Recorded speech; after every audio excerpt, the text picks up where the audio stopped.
What's up, core reporters, and welcome back to my channel. In this new drop of episodes, we have to go over, okay, the number one thing on my mind was how exhausting Chelsea is, how overwhelming she is, how suffocating she is, and how I can now see why Kwame is pulling out there because it's a lot to deal with. When they went shopping together, my jaw was kind of on the floor like, holy crap, like, can this girl slow down, relax, and stop for a bit?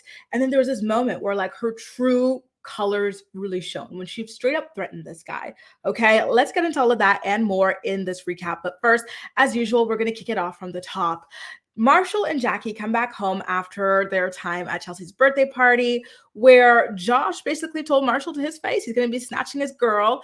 And then Jackie went off and sat down with Josh, who told her that he loved her.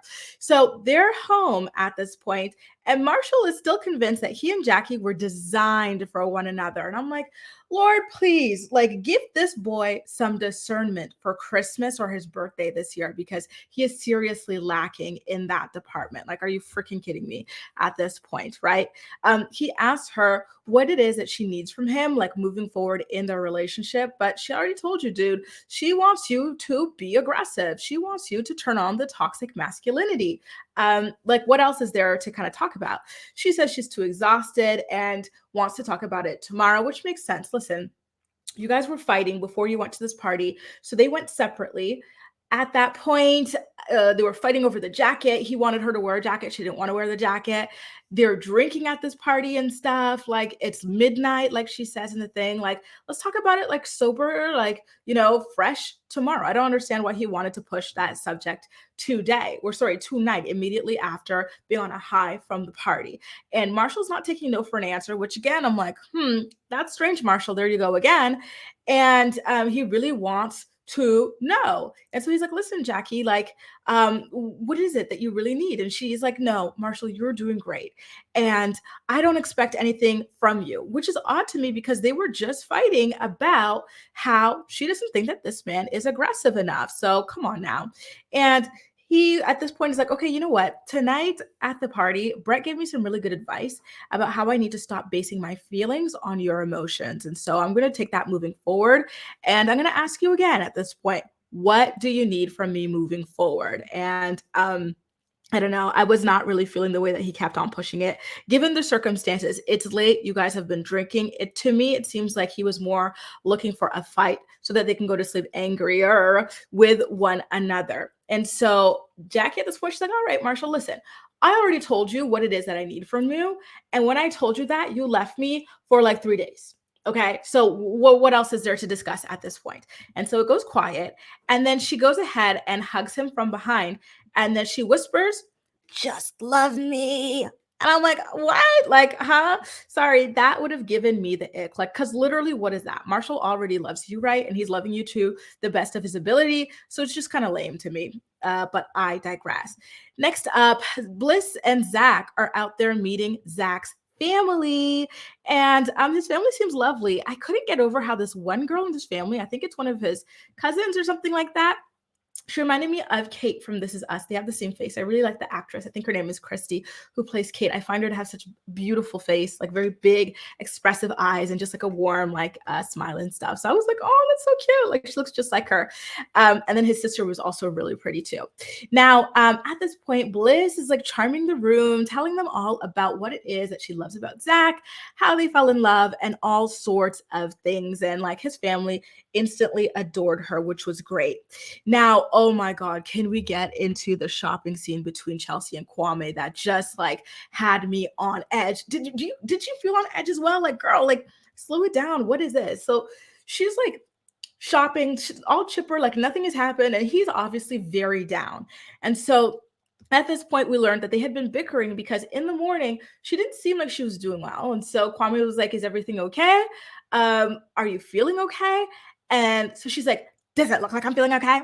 And he obviously took that as like a slight against him. She's like, why? He didn't understand why she was being so cold and sarcastic towards him. And then he tells us that this has happened other times. I don't know if it's like multiple, like a huge amount of times, but this has happened at least twice before, because he didn't say one other time, other times, plural. So I'm like, that's really strange. I don't know. Like, weird. Maybe she does have like stress and anxiety from the wedding coming up and whatnot, and it's making her snippy. But either way, they definitely do need to discuss this as a couple. But they haven't confronted the issue yet. At this point, they're shopping, and Chelsea wants to portray everything as if it's all hunky dory. And yeah, Kwame is just not really playing along because it's very obvious to all of us that he's upset. So she's trying on all these clothes, and she's like, "Wow, can I look any hotter? Can it get any hotter in here? Oh, I'm melting." And he just smiles. He's like, as usual, right? Because he's allergic to complimenting this girl. So she asked the question again, can it get any hotter in here? And so at this point, Kwame, he's like, oh God, like here she goes fishing for compliments as usual. So he begrudgingly says, no, it can't get any hotter in here, Chelsea. And so at that point, she kisses him and he dies inside. Honestly, you know who she reminds me of? Sharpay from High School Musical. Just overly peppy to like kind of like the facade kind of thing, doesn't really know how to read the room, and just I don't know, like I was getting a lot of Sharpay vibes from her, but I digress. So then she says that she's having fun with him, and he's like, oh, are you? I laughed so hard because it could not be any more obvious that this man does not like this woman, and yet she ignores it consistently, and it's crazy to me. I would like sink into the floor if that was the response of my lover when I'm saying I'm having so much fun with you. Are you?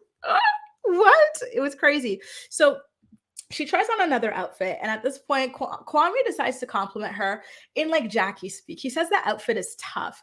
I don't know what that means either. Okay, like I guess it means it's like a really good like swaggy, because I remember swag being a thing, like it's a swaggy outfit or something like that, I don't know.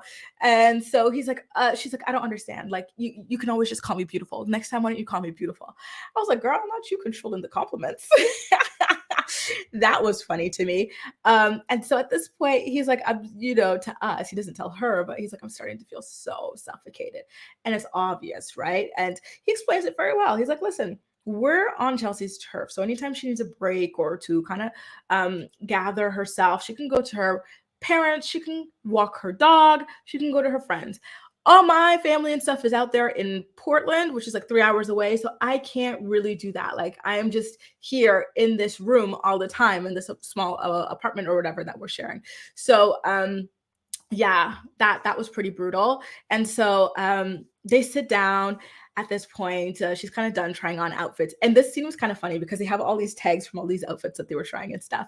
And so she asked Kwame to feed her a strawberry and basically tell her how much he loves her. And I was like, oh my God, girl, like you're so needy. Like you need so much validation. Like it's just a lot. It's overwhelming. Like I totally see why Kwame is starting to shut down. It's a lot, a lot, a lot. It's too much. You know what I mean?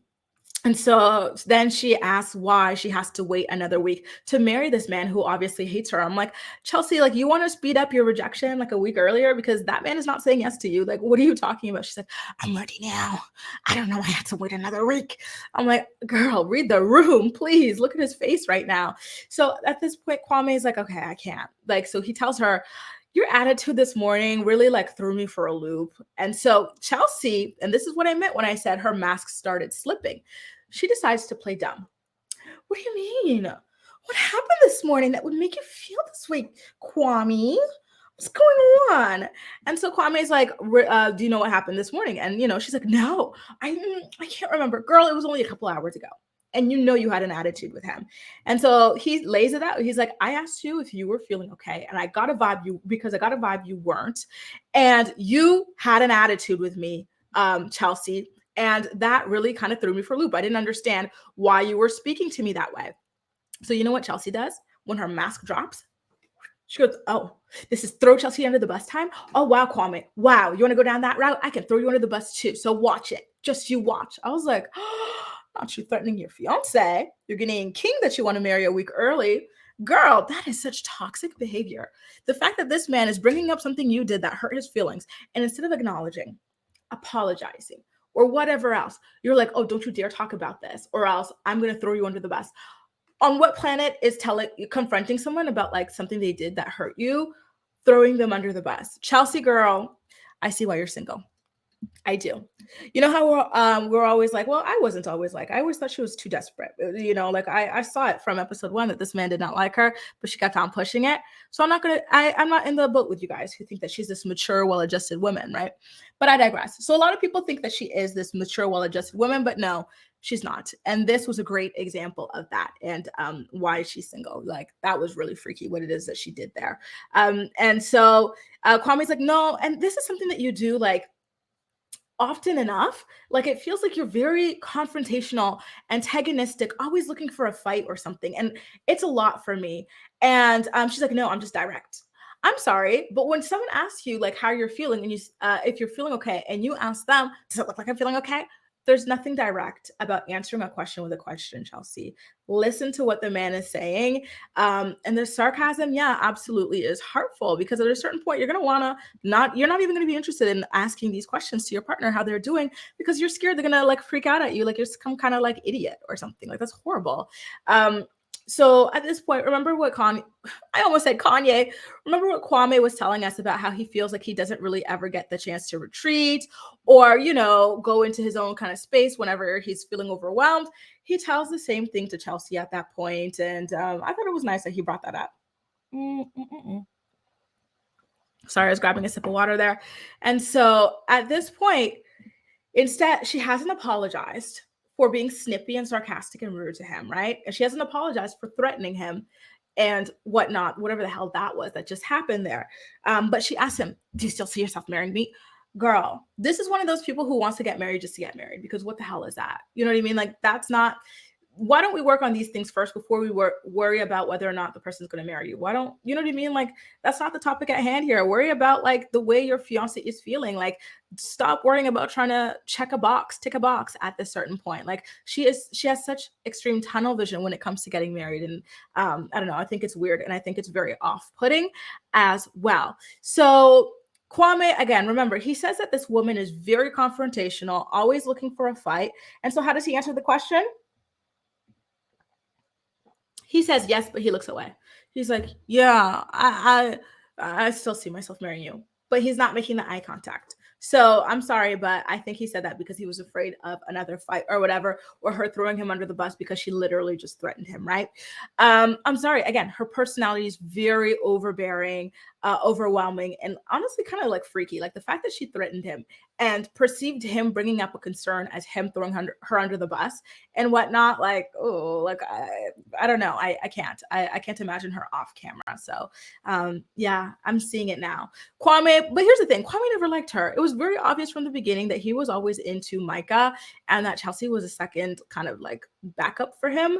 But he should have just left when Micah rejected him, because that was the one that he loved. And instead of dragging Chelsea into this, because it's not fair. And I feel like maybe her kind of hostile, that's the word. She's hostile. Oh, so hostile. Have you guys ever dated a hostile person? I was so fascinated, like when I dated a hostile person for the first time. I was like, wow, I didn't know people could be like this. Because I feel like I'm very like generally happy, but like a hostile person is just hostile all the time. And that was shocking to me. I didn't know people like existed like that. Like that was kind of freaky to me. Not that I'm saying that she's like that 24/7, but yeah, she was hostile with him for sure in that store. But I digress. Anyway, she never should have accepted being the backup, and he never should have gone for her as the backup. But I digress. Now, okay, let's get back to our faves. Okay, like our only hope for this season, Brett and Tiffany. Brett and Tiffany, yes, everybody, 3 cheers. He introduces Tiffany to his friends and explains why he chose to propose to her. It was very beautiful and everything. And he talked about how, like in the dating world, women used to judge him for coming from like, a poor family and whatnot.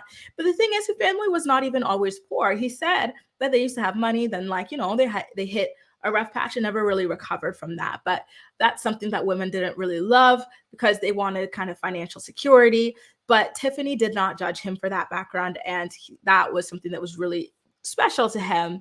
And I gotta say, I love how he talked about them like having kids together in the future and building like a more stable family, breaking the cycle because they have more stable jobs than their parents did. I'm like, oh, see, look, Tiffany's 36, Brett is 35. Like, please, more of this, more mid-30s people like that are more like well balanced, right? Like, I'm loving this. I really love this couple a lot.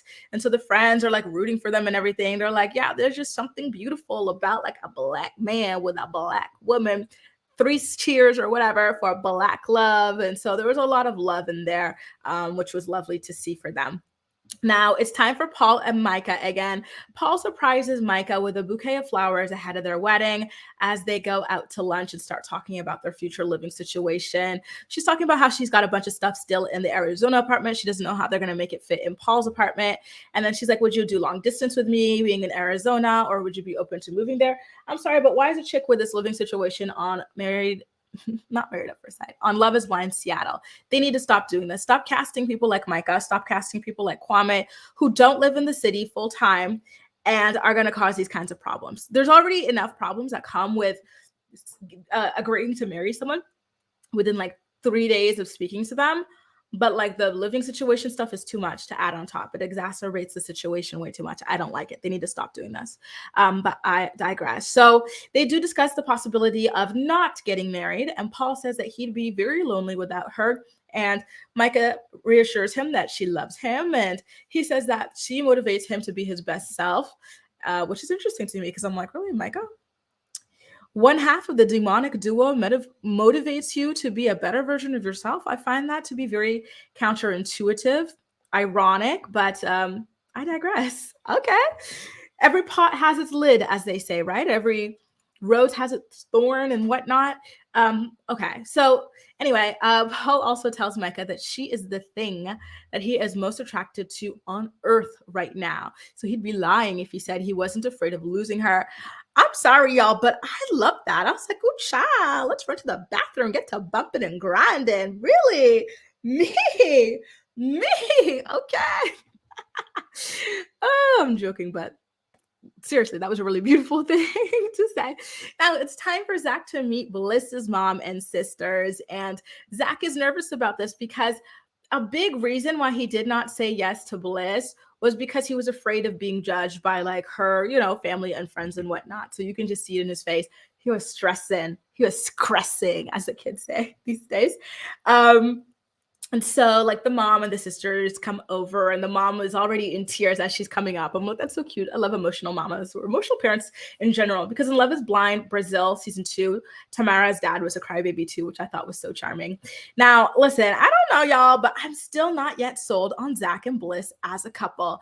I just think that they still need to do a lot of healing around Bliss being his second choice there.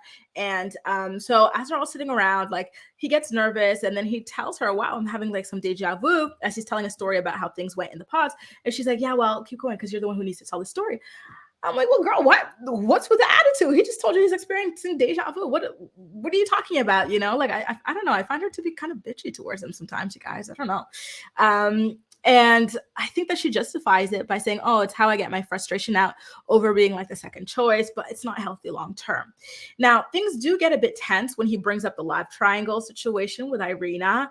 And it seems like Bliss didn't want him to tell her family about that. But listen, girl, if that was sensitive, classified information, you should have told his ass if it was sensitive and classified information. Don't you work in cybersecurity? You know how to classify the documents. Let his ass know. So her mom, Bliss and her mom at this point had been kind of like holding hands a little, like on the lap when someone puts their hand on your hand, that had been going on. And so when Zach starts getting into the whole second choice situation, her mom goes to put her hand on Bliss's again for support, and Bliss has moved her hand. That shit still stings. And that's why I say, listen, y'all, date, but you don't need to rush to get married when you still have this huge lingering heartbreak over your relationship, like that was kind of sad. That was very telling, the way that she moved her hand like that during that instance. So her family has questions, and Bliss tells them, feel free to be mean to him and throw wine in his face. And I'm like, there you go again, you guys, her being kind of like rude to this guy because he had the nerve to be with Irina before. Like, if you're not over it, we can call this engagement off and figure it out from there, because this is just not healthy behavior, in my humble opinion. So Zach explains when it comes to why he chose, wrong guy. Zach explains when it comes to the reason why he chose Irina over Bliss, it was because, listen, Irina, she grew up poor just like I grew up poor. My mom was a scripper. And Irina's family was like immigrants from Russia and stuff. And so I felt like I would be more likely to be accepted from like someone who comes from a poor family than someone who comes from, like a more wealthy background or a better educated background or something like that. And I thought it was very nice of him to be open and vulnerable about that because it's not easy to admit, I imagine, right? Her family was super duper welcoming and lovely and open towards him. And so I was happy for him because that was like his number one stressor in this whole experience from the very beginning. Her mom even goes to hold his hand and then she says that Zach might be Bliss's soulmate. And so he says something about his mom passing. And she's like, listen, if you love my daughter and she loves you, I'll be your mom. God, I started crying for this man who I barely even know. I'm like, look at you, Zach. Look at you. I'm sure that was really touching to him. And so I love that. It was very beautiful. Now, you know what is not touching was when Kwame and Chelsea go to meet more of her family. So she's got this family. I think it's like her mom's side because remember, they met the dad. So now it's the mom's side. She's remarried or something, I guess. And she's got this beautiful lake house. And yeah, I'm like, at this point, I'm like, where's Kwame's people? Why is he running around meeting all of Chelsea's people? But where are his people, his friends, his family? I know his mom doesn't want to participate, but surely he's got siblings. Surely he's got a cousin. Surely he's got a friend. Surely he's got a coworker. Like, where are his people, girl? You know, that really kind of turned me off and set the alarm bells ringing, but I digress. And as they're walking up there, Chelsea, in true Energizer Bunny fashion, always being up here with her energy, she goes, oh, I'm so excited by this. Are you excited, Kwame? And Kwame's like, yeah. The sigh he let out, you guys, he just wants this all to be over. You know, I know Chelsea wants him to move it up a week so she can hurry up and marry him. He wants them to move it up a week so he can hurry up and say no and be on with his life back in Portland, jogging shirtless, showing off his nipples in the forest. So listen, Chelsea's family is so loud and they love to squeal. So when it was like a SNL skit or whatever. So they open the door, the family has these signs like they just won something or whatever. They're like, oh, it was an engagement. That is something to celebrate. Oops. So they're like, welcome. Chelsea, it's been so long. Look, it was like that every other word. It was a lot. So they sit down by the lake and Chelsea starts hyping up her man, talking about he's a professional soccer player. He's an MBA grad and he's also a singer. And you know the way she loves bragging about their sex. You know she wanted to slay. And he slangs a mean D, but obviously she couldn't, you know, and there were children there and there were, you know, the family there and the parents, but that's what she was thinking in her head and you just know it. So, after a little while, Chelsea's mom decides to pull Kwame to the side just to get a feel of him a little bit more. I thought she was going to ask about like his intentions with her clingy daughter or whatnot, and like, you know, how he sees her life going. But she asked him a lot of questions about dogs. You know, what do you think about her dog, Rocky? Do you have any pets? And Kwame talks about how in Ghana, he had a pet squirrel. And I'm like, oh, now that's interesting. A pet squirrel. Huh. Okay, I'm surprised that Kwame, who is committed to mispronouncing his own name, and you know, being ashamed of his Africanness, even admitted that he grew up in Ghana and stuff, or that he pronounced the country name correctly. So that was really interesting, Kwame. Um, he did also say that his family doesn't really believe in eating dinner as a family. It's never really something that they did, which is the polar opposite of Chelsea's family. And that was shocking to me because I'm African too, Kwame. I'm from the other side. I'm Kenyan. And like having dinner as a family is a standard. I have a lot of African friends, obviously growing up in Canada. A lot of us are first, second gen. It's a thing. So I was really surprised by that. I'm like, I know some of you Ghanaians watch my videos. So if you're Ghanaian or if you're African in general, let me know. Is that normal to you too, to like not be eating dinner as a family? Because I've never heard of that. I don't know if I'm buying it. Well, listen, I'll say I'm buying it because why would he lie about that? But yeah, it's not common. That is for sure. Now, I will say that beautiful, stunning lake view from Chelsea's family house, it seemed to have low-key motivated Kwame to at least consider moving out of Portland. It really kind of like broadened his horizons that like, you know, there are other things out there. Maybe he doesn't want to move to like downtown Seattle where she's at in her studio. Listen, I'm not moving into a studio with you, okay? I will tell you that. I can't live in a studio. And especially two people in a studio, that's too much. That's way too much, especially at their grown ages, right? They're in their 30s. It's too much. So I can see his hesitancy towards that. But they did say at that point that they will look into getting a townhouse or something, which I thought was great. Phew, go that route, you know? Now, you guys, this is when things get really, really sad. Okay? It's time to go wedding dress shopping for the girlies and wedding suit shopping for the boys. And so everyone's getting all excited. They're talking about their love stories. They're trying on, they're talking about what they want to try on and whatnot. And Jackie is MIA. No one knows where the hell this girl is. And it's weird and it's alarming. So at that point, Tiffany's like, let me text my man. My man. Let me text him, see where Jackie's at. And so she's like, Brett, like, this is so weird. Jackie's not here. Is Marshall there with you guys? And so Brett's like, yeah, Marshall's here. And so, the camera pans to Marshall and he's over there talking about how this crazy ass chick makes him feel like he can fly. I'm like, are you kidding you? Are you kidding me? All the fights you're getting into with this woman and she makes you feel like you can fly. Just the other day, you left home for 3 days and you're talking about she makes me feel like I can fly. What's going on with you? It's the same thing with Chelsea. These people seem reasonable at face value, but when you look at what they're accepting in their relationships, you got to wonder what's wrong with them because this is not normal, right? Like, really, sir?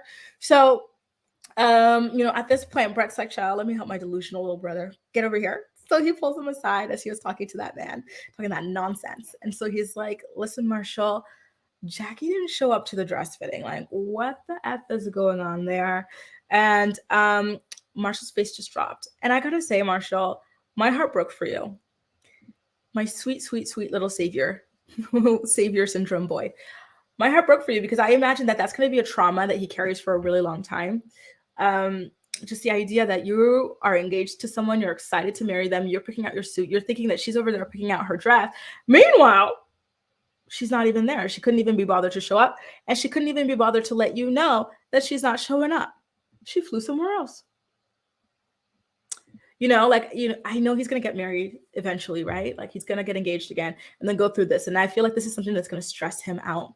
And so I feel bad for him for that, because that this is a newly developed like wound or whatever for him that he's going to have for a while. So at this point, we see trifling ass Jackie at a coffee shop. And guess who rolls up? Guess who rolls the hell up? Toxic ass Josh. Toxic ass Josh walks in with a bouquet of grocery store flowers, or maybe they're gas station flowers. I don't know.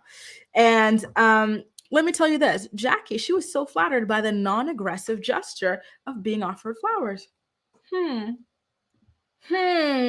Right? I'm sorry, but she is so grimy to go up there and do this on television, humiliate Marshall like this. You're engaged, Jackie. You did not break off your engagement, so you have no business sitting here with your ex who you know is in love with you. He already professed his love to you last episode, but this, too much. Way too much. So at this point, Josh tells her that losing her is his biggest regret and that he loves her and he wants to be together. And then they all kind of like just sit back. And obviously it's a cliffhanger ending for us to see what's going to go down. Let me just say, I'm disappointed. I really am. But we'll see how it plays out in the next episode. Okay. Stay tuned for a recap of episode 10. But in the meantime, let me know what you thought about episode 9. Is Chelsea overwhelming? Is she too much? Also, what do you think about Zach and Jackie going behind Marshall's back and blindsiding him like that? Leave all your comments in the comment section down below. And as usual, we'll chat. That's all for now. Thank you so much for watching. See you next time.